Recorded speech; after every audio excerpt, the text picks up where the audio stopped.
Well, it looks like this is what we're working with right now. So right now I'm making Apple Tatin Tatin, which is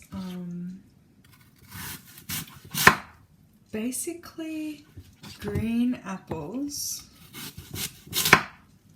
bathed in butter and brown sugar. Traditionally, I think the recipe does not contain cinnamon. But me, I'm like 20% cinnamon. I'm pretty sure I taste like cinnamon. That's how much cinnamon I eat and I love. So, my Apple Tatin Tatin has in cinnamon. Traditionally, it does not. The reason I love this recipe, first of all, it reminds me of my mom. God bless her. Second of all, it's super simple. And third of all, it looks quite dramatic, like the finished product is quite a beautiful feast for the senses, for the eyes, for the taste buds.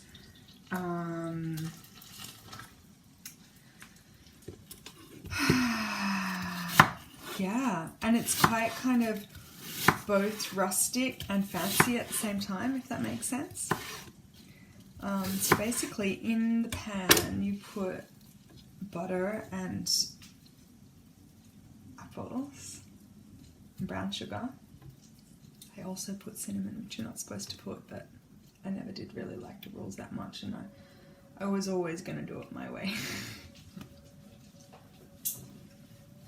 The good news is, bless my mom, she is an amazing advocate for doing stuff the right way, the best way. She always knows what that is. So, what that taught me was this really deep sense of ergonomics, which I guess in layman's terms is kind of like the easiest, most kind of economic way to do something with the least amount of energy with the most results. Totally layman's term description of that definition there.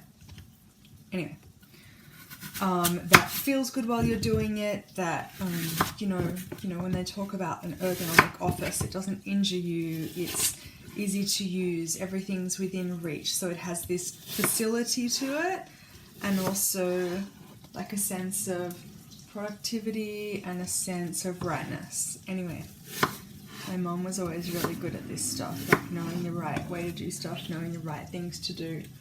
When I was young, it landed me in a bunch of hot water because I didn't understand her ways, and I felt like she was trying to tell me what to do. And while she was also showing me what worked for her, what she thought was right, which was true and correct and right for her. And me being a special kind of individual, creative, human, stubborn, clever, and what's the right word for this? I'm just gonna eat one.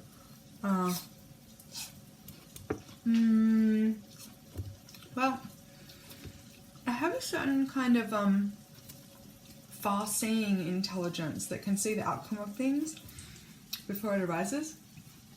And so whilst she knew the right way, I tended to know for myself anyway a kind of easier way to get there with maybe less steps, or sort of an outcome that was near enough to the thing and good enough for me, and with my own little quirky, creative, curious, independent twists and turns. So we had a lot of kind of disagreements about those things, but this many years later I've discovered that the way that she really strongly, and this is a woman that you cannot mess with. My deep, strong sense of independence was no match for this woman. Seriously though. You'd never think it now, but back then, she was the boss. Anyway, what it taught me was that now I have so much creative flair. I never cook out of a cookbook or a recipe because I don't like being told what to do. But what I do know is that deep sense that she taught me of like the process of things and kind of the right way to do things. And whilst the right way to do things is not always my way to do things, there's an intelligence in it. There's a sense of like, you put this in the pot before that in the pot. So I was always asking questions. She didn't like my curiosity that much because it was a lot of questions. Instead of just listening and doing what she said to do, I would always want to know why. And bless me for my consistent curiosity, because it's actually taught me how to cook instead of following a recipe. I understand the how and the why of things, and then it's made me a really good cook. So with all my pressing of the why and the stuff, she had to think about the answers to those questions because I don't think she thought about them before. And the how and the why of them are things like, you put this thing in before that thing because it takes longer to cook. Or you separate the eggs in this way because, the fats emulsify together, and then you add the egg whites because they're proteins and they react with the oxygen in the air to create like fluffiness and volume and body, which then when you bake a cake, for example, creates rising. Right. So there's like chemistry, and for me, I was like fascinated because I've always loved science, and so I loved the chemistry of it. I was always asking all these questions, and my mum just wanted me to follow the recipe. So God bless her. I love her. She taught me so much, and she has given me this amazing independence when I cook. So all of that amazingness just came out of the fact that I changed the Tatin Tatin recipe to include cinnamon and some other spices because I like to mix it up. Green apples, for me, they always taste really amazing with cardamom. I love cardamom. I like to use the pods because when you grind them when they're fresh, they taste really amazing. So this is actually a like salt spice. Like when you buy the salt and oil pepper in the supermarket, how it comes in this like automatic grindery thing. So because I have a lot of ingenuity, I put the cardamom seed pods inside of this, and so when I grind them, I don't need a spice grinder. It's like automatic. Yay! I'm just gonna go and grind the spices.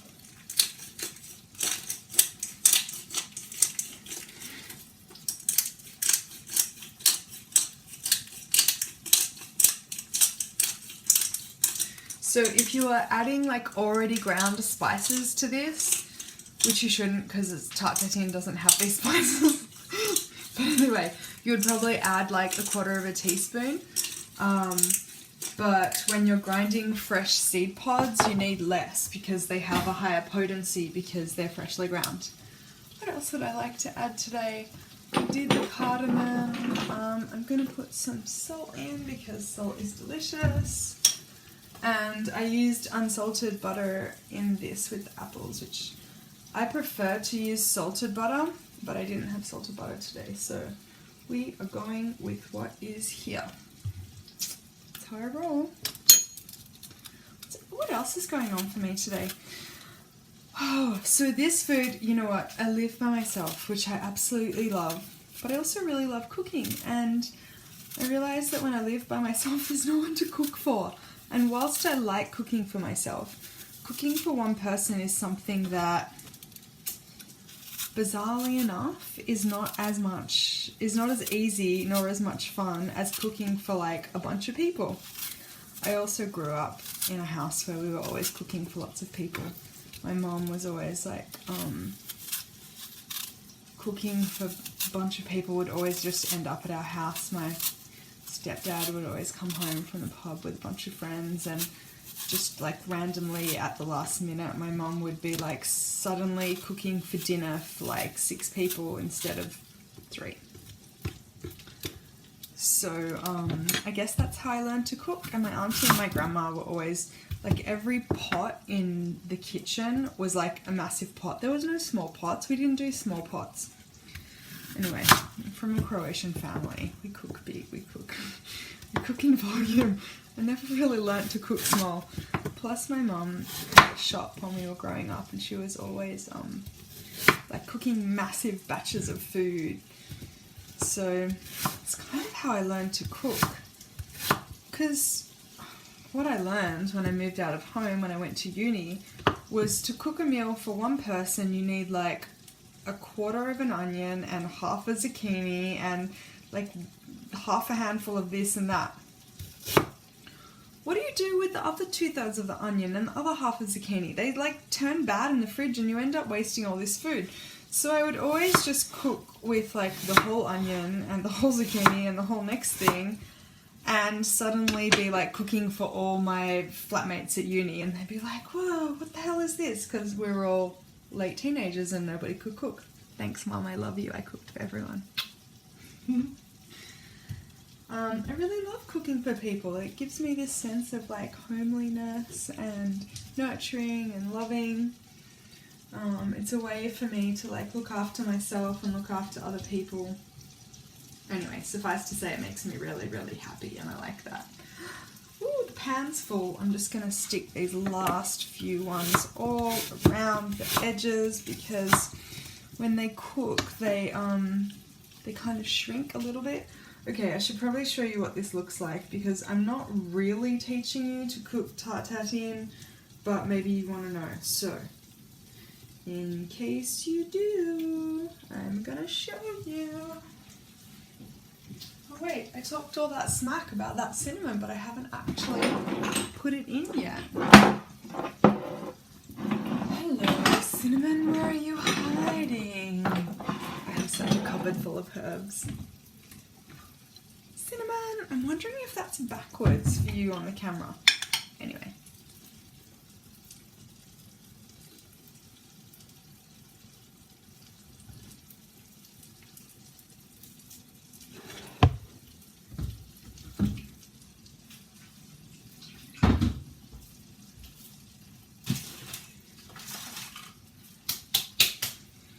So, this is, how do I do this? Okay.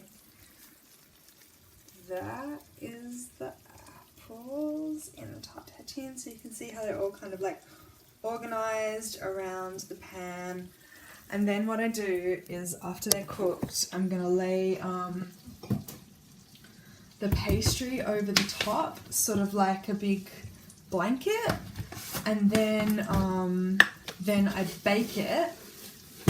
So you just saw the apples with cinnamon. I'm going to cook them for a little while. I'm going to cover them up so that they kind of like let go of all their juices and they get really soft and kind of caramelized. And right now I'm just putting some brown sugar on top of them, because that's how you make caramel. You make it with butter and sugar, brown sugar.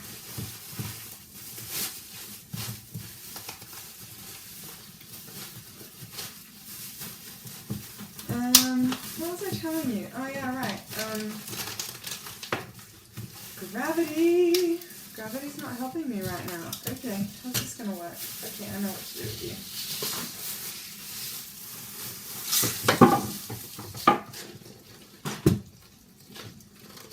Whoa.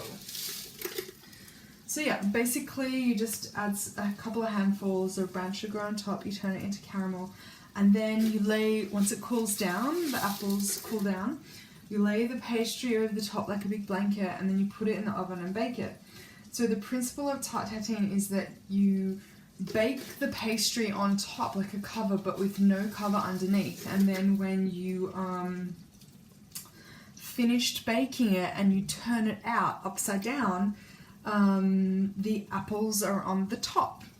So in case you haven't had it before or that doesn't make sense to you, underneath this video I'm going to post a photo of the tart tatin when it's finished.